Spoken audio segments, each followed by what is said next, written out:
Kiai Haji Zainul Arifin, seorang pahlawan kemerdekaan yang mengawali perjuangan penggerakan nasional di bawah naungan organisasi Nahdlatul Ulama.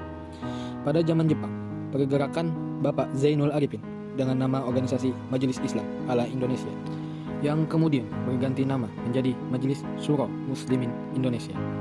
Di bidang kemiliteran, Bapak Zainul pernah menjabat Panglima Hizbullah untuk seluruh Indonesia dan sekretaris pucuk pimpinan TNI.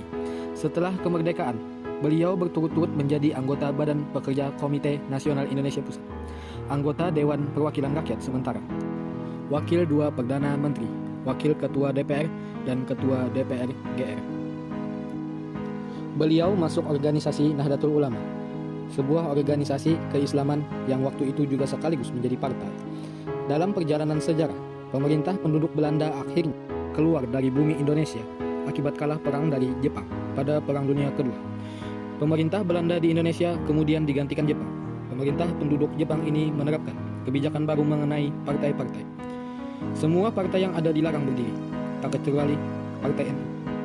Tapi kemudian mengizinkan berdirinya Majelis Syuro Muslimin Indonesia sebagai salah satunya wadah bagi umat Islam. Dalam rangka penyatuan satu wadah tentara sebagai kekuatan pertahanan nasional, maka semua laskar yang ada dilebur atau disatukan ke dalam Tentara Nasional Indonesia. Begitu pula halnya dengan Hizbullah, kemudian melebur menjadi TNI. Bapak Zainul Arifin yang hingga akhir keberadaan Hizbullah duduk dalam pucuk pimpinan, kemudian diangkat sebagai sekretaris pucuk pimpinan TNI hasil penggabungan. Demikian perjalanan hidup dan perjuangan salah satu putra terbaik bangsa, Kiai Haji Zainul Arifin. Sampai akhir hayatnya, beliau tetap mengabdi kepada nusa dan bangsa. Beliau meninggal dunia di usia 54 tahun, tepatnya pada 2 Maret 1963 di Jakarta.